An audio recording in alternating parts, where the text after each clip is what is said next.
d'abord, peut-être il m'est très difficile de faire l'intervention après M. Sibouhami, mais je vais essayer quand même.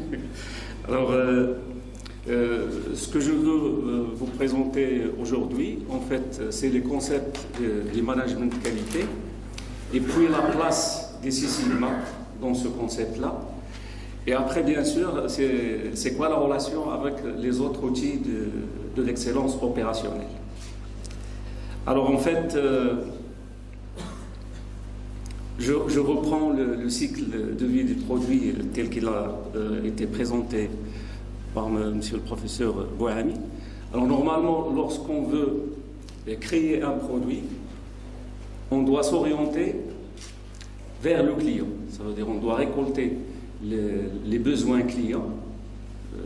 Un industriel, il ne peut pas être comme un artiste, il ne peut pas se reformer, créer ce qu'il veut, et après, il va mettre le produit sur le marché. Les gens, ils peuvent choisir comme ils ne peuvent pas choisir, donc il n'a pas cette démarche-là. Donc, il est obligé de récolter les besoins clients. Donc, c'est la fonction marketing, l'étude de marché, la définition des cahiers de charges fonctionnels des produits. Après, donc, la R&D, il va traduire ces besoins du client sous forme de solution. Donc, cette phase, c'est la phase de création. Et puis, la phase suivante, ça va être les méthodes. Quelles sont les méthodes adéquates pour permettre de produire ce qu'on a créé, la phase de création. Alors, l'approvisionnement en matières premières, donc les 5 M, pour pouvoir créer le produit.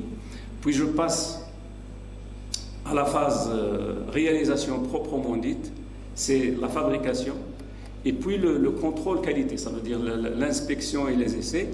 Donc en fait, le contrôle qualité, qu'est-ce que je contrôle? Je vérifie, est-ce que ce que j'ai créé ou bien ce que j'ai fabriqué, ces spécifications, elles sont conformes à ce qui est dans le cahier de charges fonctionnel. Donc je vérifie, est-ce que je ne dépasse pas les tolérances, etc.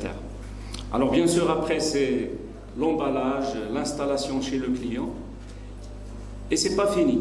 Donc après avoir livré le produit, je dois faire ce que j'appelle, bien ce qu'on appelle l'écoute client. Est-ce que le client il est satisfait? Pour récolter les nouvelles informations par le service marketing et peut-être faire des modifications selon les nouveaux besoins des clients, parce que les besoins clients ils ne sont pas statiques, ça bouge, ça évolue dans le temps. Et le cycle, ça continue. Donc il ne s'arrête jamais. C'est de l'amélioration continue. Alors maintenant, j'ai vu la fonction marketing, la R&D, les méthodes, l'approvisionnement, la production, mais la qualité, elle se trouve où? Dans quelle partie de ces maillons-là? En fait, elle se trouve partout, dans toutes les chaînes. Alors, comme a dit tout à l'heure Sibouhami, si je rate l'étude de marché, donc tout est raté. Ça veut dire si j'ai pas bien défini le cahier de charges qui répond exactement aux besoins clients, tout le reste sera dégagé. Et ainsi de suite. Imaginons que j'ai fait une très bonne étude de marché, mais la R&D, elle a mal traduit ses besoins sous forme de solutions qui ne correspondent pas exactement à ce qui est dans le cahier de charges. Donc c'est raté. Alors pareil pour les méthodes, l'approvisionnement, la fabrication, etc. Donc je peux tout faire. Alors maintenant, c'est quoi une entreprise compétitive?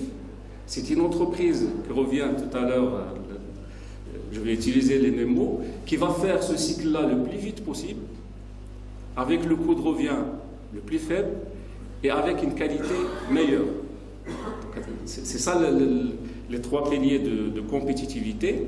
Alors en fait, dans un climat où il n'y a pas de concurrence, ou bien on est protégé sur le marché, alors l'industriel il peut se permettre de réaliser le produit à un coût de revient quelconque. Même s'il y a des gaspillages, des pertes, etc., pas de souci.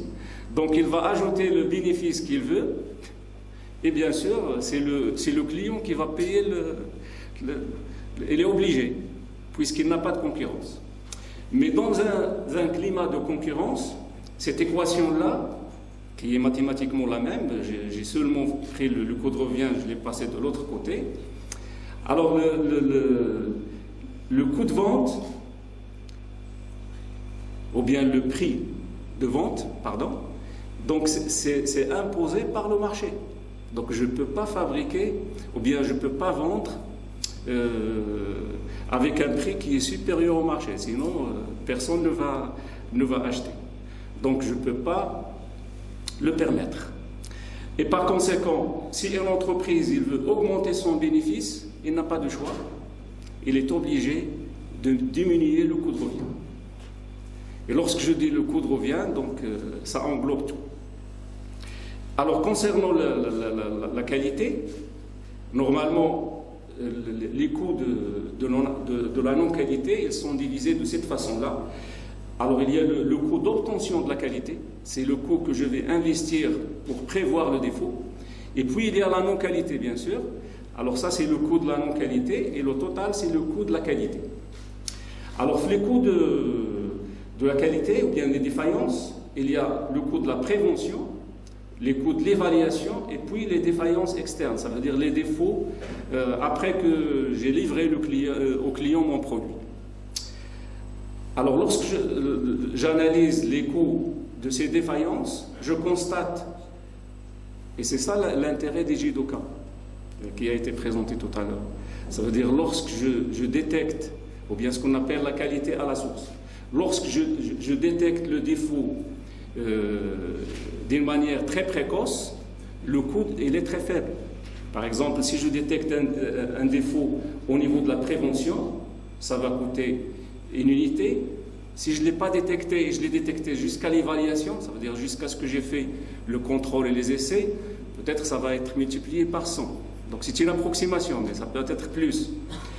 Alors, mais si je détecte le défaut jusqu'à ce que mon produit il est à l'extérieur, c'est ce que j'appelle une défaillance de point de vue qualité, alors dans ce cas, peut-être ça va être multiplié par un coefficient de 1000. Donc ça coûte très cher. Et l'objectif, c'est d'éliminer les défauts. Alors c'est le concept zéro défaut. Alors lorsque on entend zéro défaut pour l'entreprise, ça ne veut pas dire que l'entreprise elle fabrique sans défaut. Mais l'objectif, c'est de ne pas livrer un produit avec des défauts à l'extérieur. Et ça veut dire quoi? Ça veut dire tous les défauts, j'ai pu les détecter, la majorité, déjà dans la phase de prévention. Et il y a des défauts que je vais détecter à la phase de l'évaluation avant de livrer au client final. Et ces concepts-là, ils ne datent pas d'aujourd'hui. D'ailleurs, les piliers ou bien les pères de la qualité, ils en parlaient. D'ailleurs, le concept zéro défaut, c'est Philippe Grotzwy.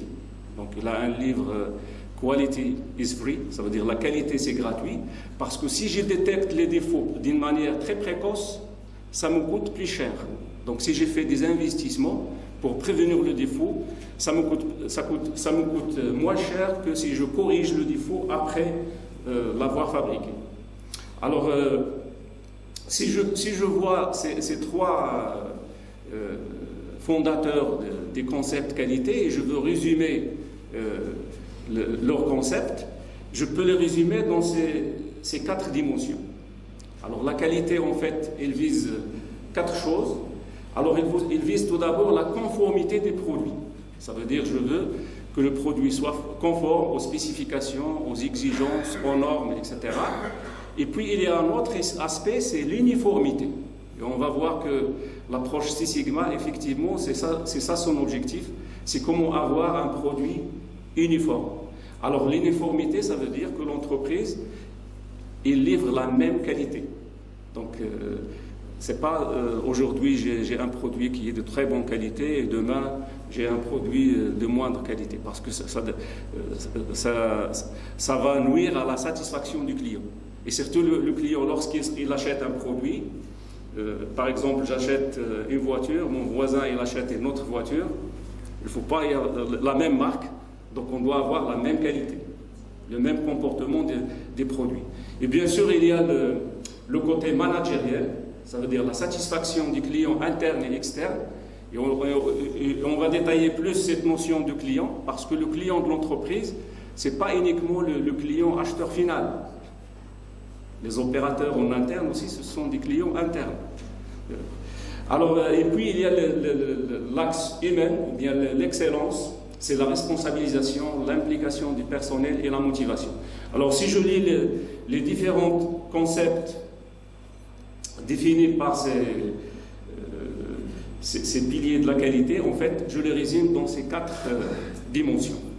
Alors, selon ça, que signifie un produit de qualité?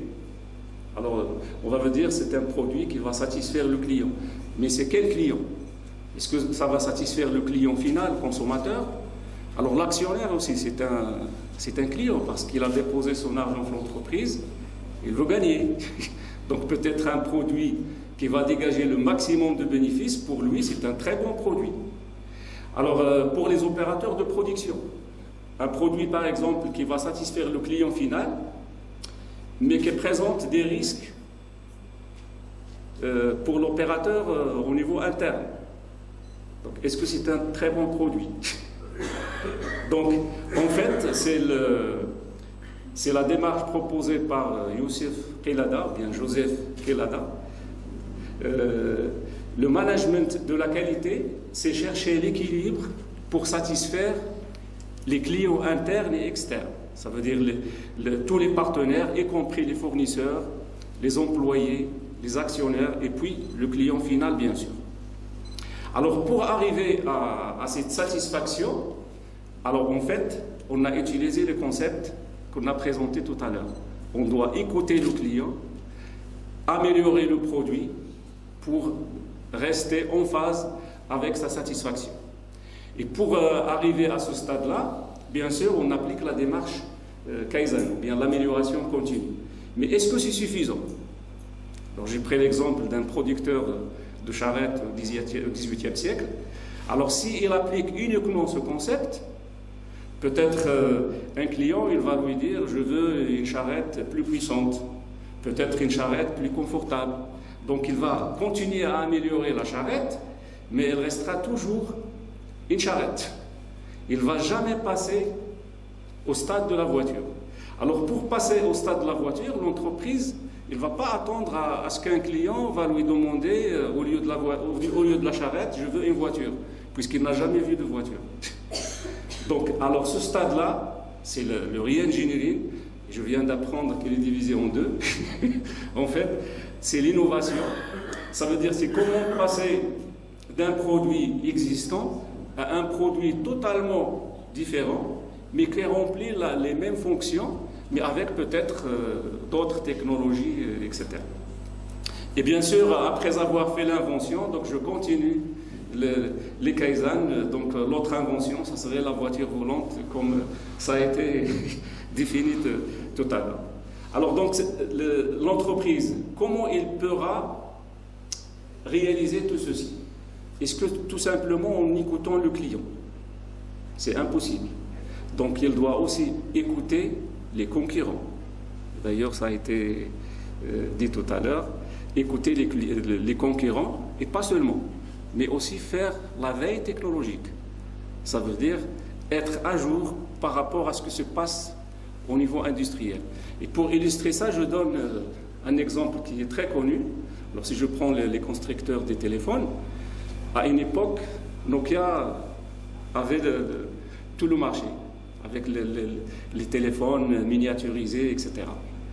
Mais puisqu'il n'a pas suivi l'évolution technologique, lorsqu'on a inventé les écrans tactiles, etc., il n'a pas suivi, il a été écarté.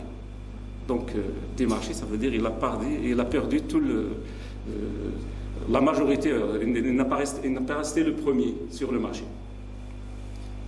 Donc, la nouvelle définition de la qualité, en fait, ce n'est pas uniquement la satisfaction du client, mais c'est de donner au client ce qu'il n'a pas encore demandé, mais dès qu'il l'aura, il ne peut pas s'en passer. D'ailleurs, comme un produit actuellement, on ne peut pas s'en passer, je suis sûr qu'ici dans la salle, tout le monde a son téléphone. Donc c'est un produit que, si j'aille aux années 90-80, les gens vivaient tranquillement sans téléphone portable. Donc ça n'était pas un besoin. Mais actuellement, il est devenu un besoin. Et c'est pourquoi, lorsque j'entends la qualité, on dit que le client est un roi, mais aussi c'est une proie. Ça veut dire l'entreprise, il cherche à le capter pour consommer son produit. Comment? En répondant à son besoin, soit qu'il est explicité par le client, soit il est implicite. C'est l'entreprise qui doit le chercher. Alors bien sûr, après, il y avait, donc ça c'est la qualité totale, les années 50, les années 60, etc. Mais ces concepts, vous allez voir, ils sont très en avance, même avec les systèmes de management qui vont venir après. Ça veut dire qu'on a élargi un petit peu le champ, au lieu de considérer uniquement le produit fabriqué. Alors bien sûr, la satisfaction du client, ça change, comme ça a été indiqué. Je dois prendre en compte aussi les produits, ou bien les rejets, ou bien ce qu'on appelle les produits non intentionnels, qui fabriquent des nuisances, des rejets, de la pollution. Donc peut-être le besoin du client, il devient de consommer un produit qui répond à son besoin, mais aussi qui respecte l'environnement. Puis on a passé à prendre en considération aussi les produits qui bien sûr créent des nuisances, mais aussi ça crée des situations dangereuses. Donc c'est l'aspect sécurité. Et c'est comme ça qu'on a, à partir de 87, c'est l'apparition des systèmes de management de la qualité, que je peux les résumer rapidement. Système de management ISO 9001 pour la qualité. Alors l'OSAS à l'époque, mais à partir de 2018, c'est ISO 45001, puis ISO 14001, et puis pour l'agroalimentaire, c'est l'ISO 22000 qui normalement, avant c'était le HACCP, etc. Donc l'objectif, si j'analyse de près ces normes-là, ou bien ces standards, qu'est-ce qu'on va constater? On va constater que tous les concepts du management de la qualité totale, ils étaient repris sous forme d'exigence. Et pour laisser les normes agiles, ça veut dire on peut les appliquer dans tous les secteurs, il y a certaines exigences qu'on n'a pas pu intégrer dans la norme générale. Donc on les a laissées comme des exigences sectorielles. Alors je donne un titre d'exemple, par exemple le Six Sigma ou bien le SPC, l'AMDEC, etc. Ce ne sont pas des exigences de la norme ISO 9001. Mais si je suis dans le secteur d'automobile, ça devient des exigences. Alors ça veut dire on reprend les concepts de la qualité totale et on essaye de le rendre sous forme d'exigence. Alors pourquoi je dis ça? Si je prends les premières versions de la norme, parce que je mets l'accent ici sur la norme qualité ISO 9000, qui est apparue en 1987. Alors la version 87, la version 94, on peut avoir une entreprise qui est certifiée, mais on n'est pas sûr que ses clients sont satisfaits, ce qui est une contradiction. Donc la satisfaction du client, c'est à partir de la version 2000. Et ainsi de suite. Donc on a intégré petit à petit des concepts qualité de la qualité totale dans la norme, en introduisant tout ce qui est satisfaction du client, la maîtrise des risques, la performance, etc. Alors d'ailleurs même la forme sur laquelle on a, ou bien l'architecture de ces normes, elle est sous forme de la roue de Deming, qui est une invention de la qualité totale. Alors maintenant, c'est quoi le Six Sigma dans tout ça? Alors Six Sigma, tout d'abord, c'est quoi?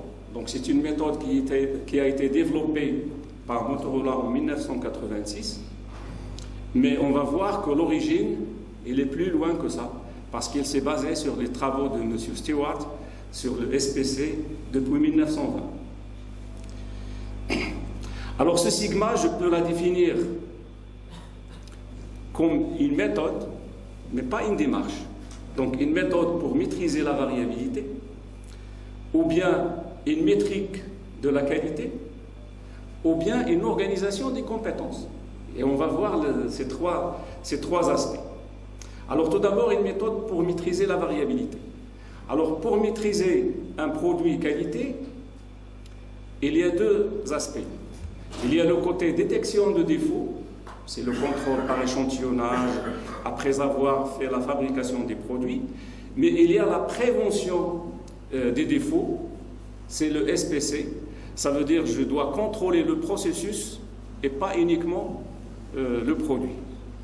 Alors les qualiticiens, il y a un proverbe qui dit si la poule elle est en bonne santé, je suis sûr que l'œuf il sera bon. Ça veut dire que je contrôle le processus. Et la base pour contrôler un processus, c'est l'histogramme.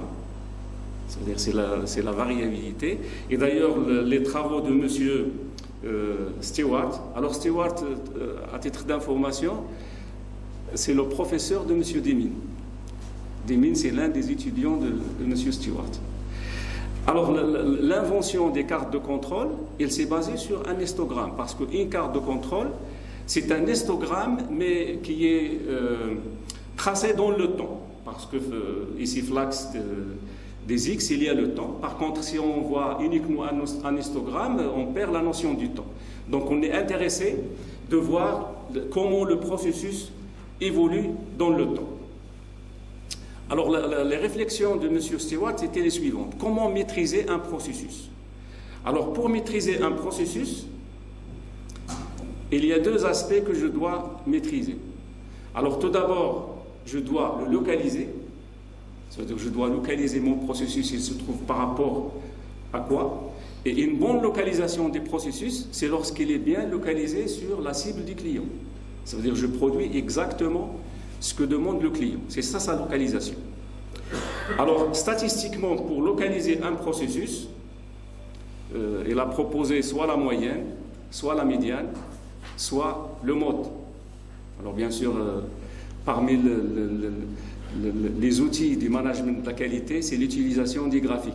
Et j'ai essayé d'utiliser ce concept-là pour expliquer ces concepts. Donc, en fait, la moyenne, c'est le centre de gravité des données. Donc ça donne une localisation approximative de mon processus. Alors, est-ce que c'est suffisant? Parce qu'un processus, il peut être bien localisé, ça veut dire sa moyenne, elle est sur la cible du client, mais le client, il ne consomme pas les valeurs moyennes. Il consomme les valeurs individuelles. Donc je dois regarder sa dispersion. Parce que ce produit-là, il y a un client qui va l'acheter. Mais lorsque je fais la moyenne, je suis sur la cible client. Et généralement, la moyenne, elle est moins dispersée que les valeurs individuelles. Mais malheureusement, le client, il consomme les valeurs individuelles et non pas la moyenne. Alors, un exemple que je donne souvent aux étudiants pour éclaircir ce concept, imaginons que la pointure de mes chaussures, c'est 40. Je prends des chaussures de 38 et de 42, je fais la moyenne, c'est 40, mais je ne peux pas porter ni 38 ni 42. Donc je dois voir aussi la dispersion. Alors pour voir la dispersion, il y a l'étendue et l'écart type. Mais graphiquement, c'est quoi l'écart type? Et d'ailleurs, c'est là où ça vient la nomination du 6 sigma, parce que sigma, c'est l'écart type du processus. Alors, l'écart type, en fait, si je prends la formule, c'est une moyenne. Pierre sur le il faut appuyer vers le haut pour que ça redémarre. C'est bon. Alors, l'écart type, en fait, c'est je vais prendre la distance de chaque donnée par rapport à sa moyenne. Et puis, je vais faire la moyenne de ces distances.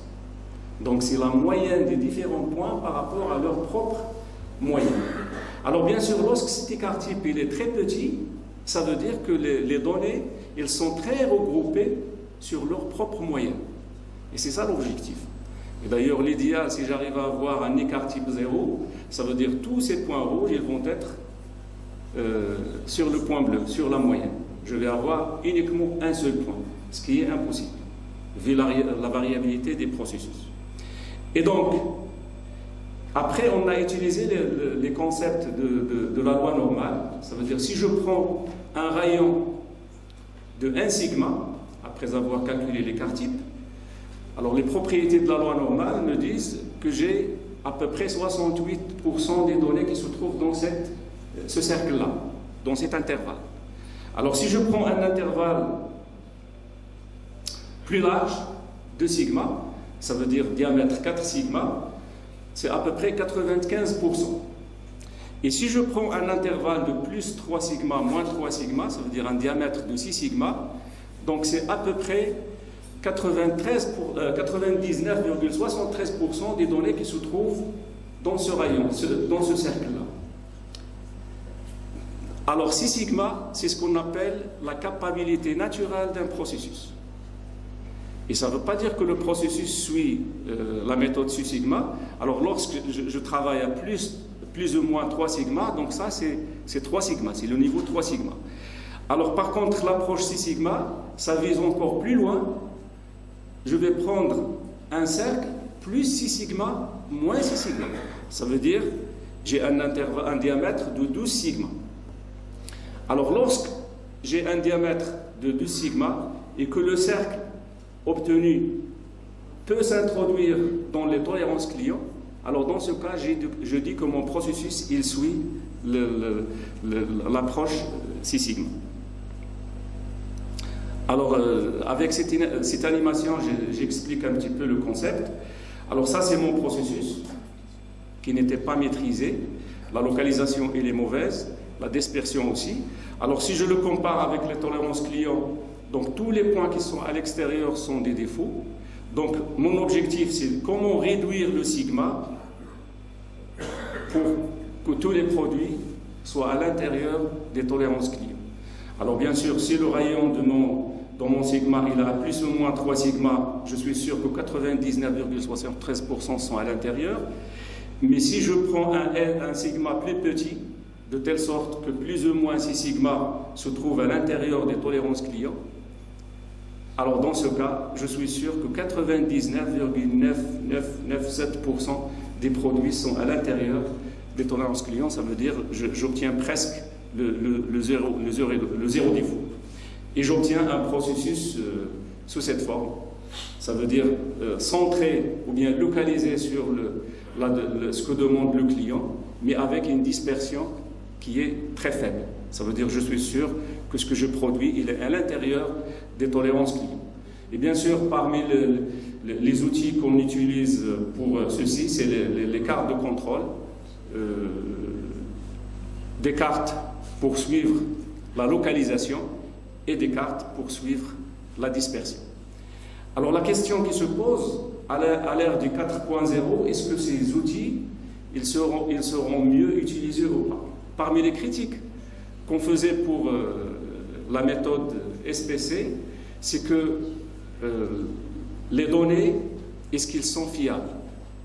Le temps, est-ce qu'on a le temps pour faire toutes ces données, l'opérateur? Alors, je crois avec la 4.0, ça résout tous ces problèmes. Parce que déjà les données, puisqu'ils sont faites d'une façon automatique, puisque les machines ils sont connectées, donc on est sûr que les données sont fiables.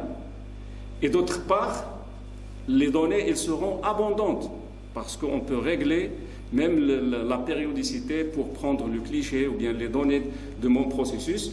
Donc effectivement, ces outils-là, ils seront plus accessibles qu'avant. Alors 6 sigma aussi, c'est une méthode qui se base en fait sur la démarche de Deming PDCA mais généralisée. C'est le DMAIC et son objet, ça veut dire définir le problème, mesurer les écarts, analyser, améliorer, contrôler et puis standardiser. Et pour chaque phase, on va utiliser des outils de la qualité adéquate.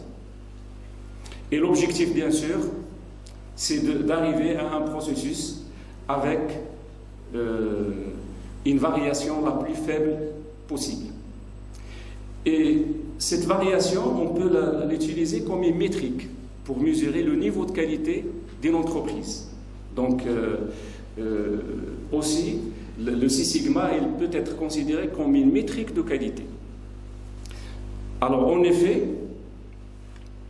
lorsque je suis dans un niveau plus ou moins 3 sigma, c'est le cas général des entreprises qui maîtrisent leurs produits, ça veut dire que l'intervalle de tolérance, elle est égale à 6 sigma.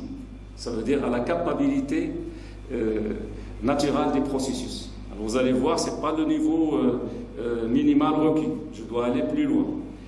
Alors dans ce cas, j'ai 0,27% de produits non conformes. Mais par contre, si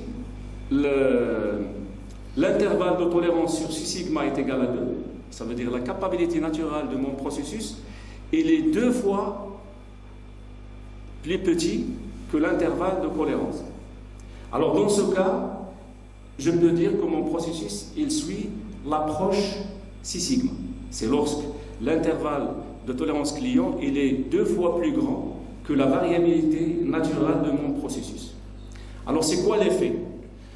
Alors lorsque les chiffres que je donne ici, par exemple 3,4 ppm de défaut, en supposant que la localisation elle est parfaite, ce qui est très difficile à atteindre, ce qui fait on tolère un décalage de 1,5 sigma, ça veut dire 1,5 écart type.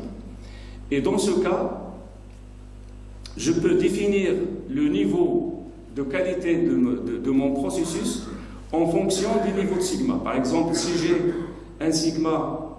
un niveau de sigma à 3 sigma, ça veut dire c'est le minimum requis. Donc pour 1 million de pièces fabriquées, je vais avoir 66 000, plus que 66 000 pièces défectueuses. Donc c'est énorme. Alors le niveau 4 sigma, c'est le minimum requis dans une entreprise. Ça veut dire que j'ai un CP qui est égal à 1,33 et dans ce cas 6220 ppm, produits non conformes sur 1 million de pièces fabriquées. Alors le niveau 5 sigma, c'est 233 ppm, mais lorsque j'arrive au niveau 6 sigma, ça veut dire que la tolérance client il est 2 fois plus grande que la variation de mon processus, c'est 3,4 ppm. Alors ça c'est pour des processus mesurables, mais on peut appliquer l'approche Six Sigma aussi sur un service. Alors je prends, et comment on le fait?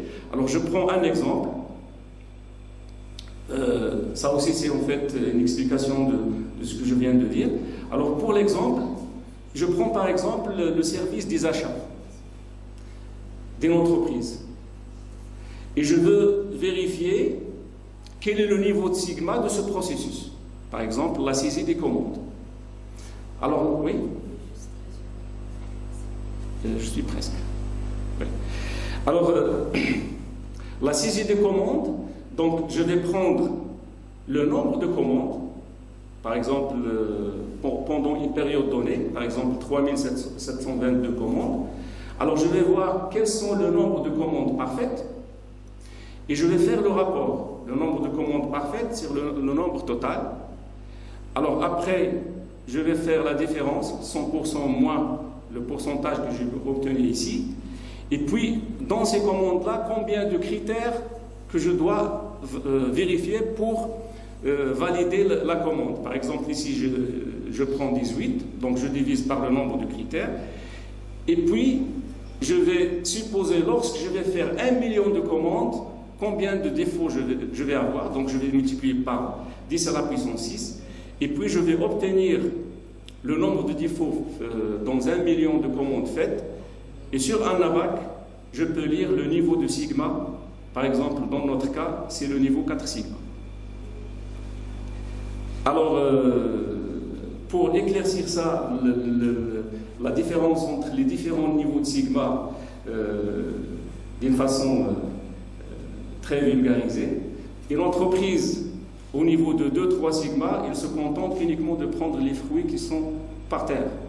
Alors s'il est à 4-5 sigma, il peut utiliser, prendre les fruits qu'il peut prendre à la hauteur de ses opérateurs. Mais le 6 sigma, ça veut dire qu'il exploite tous les aspects des processus de l'entreprise. Alors, 6 sigma aussi, c'est une organisation de compétences. Alors, je vais la résumer.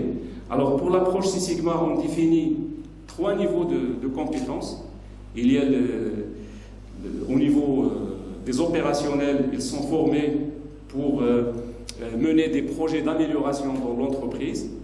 Alors, des champions et puis des master black belt, ça veut dire les maîtres champions. Ce sont des niveaux qu'on obtient en faisant des formations et des certifications au niveau de l'entreprise et surtout de réalisation de projets réussis dans l'entreprise. C'est ça qui fait la différence. Alors, le rôle des ceintures vertes, ce sont des personnes formées aux outils Six Sigma, ce sont des agents de changement dans leur secteur de travail. Ils peuvent diriger des projets dans leurs fonctions, aider à trouver des idées.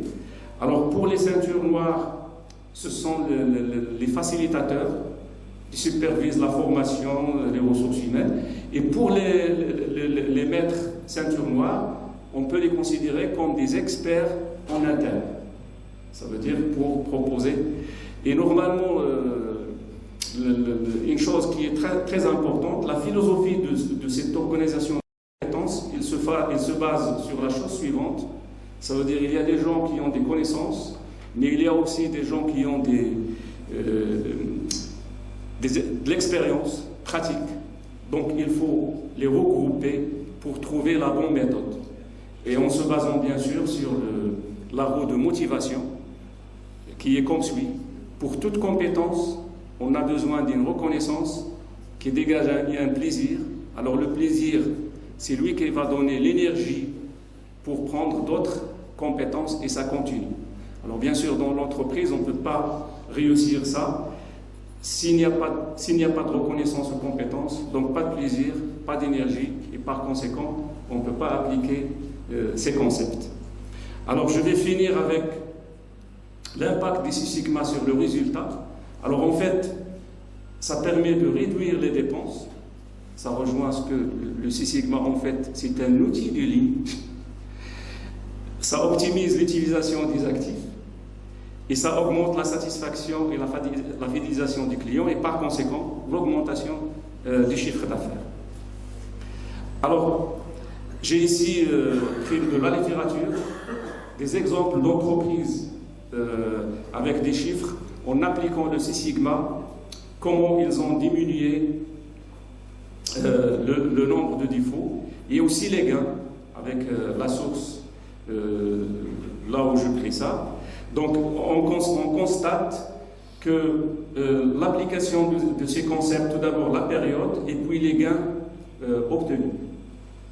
Alors pareil ici.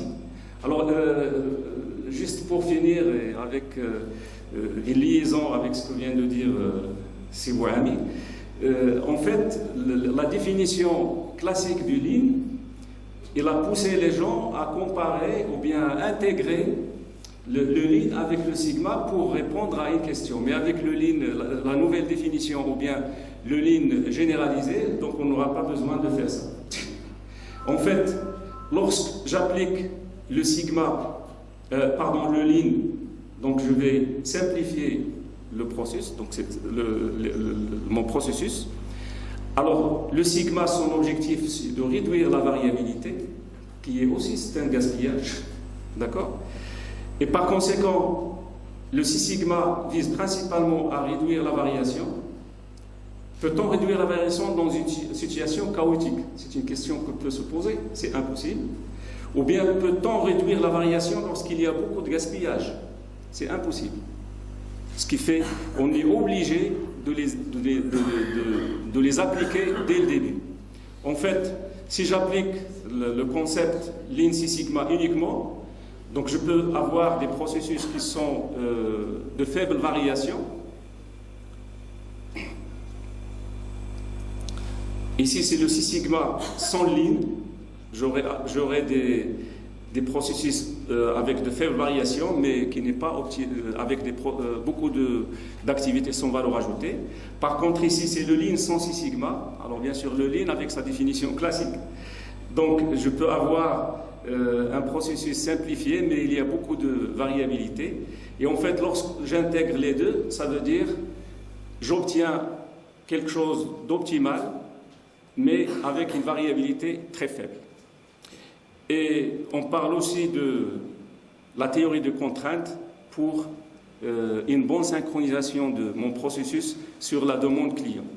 Et je suis sûr qu'avec la nouvelle définition de la qualité, le Lean, ça englobe en fait le Six Sigma et la théorie de contrainte automatique.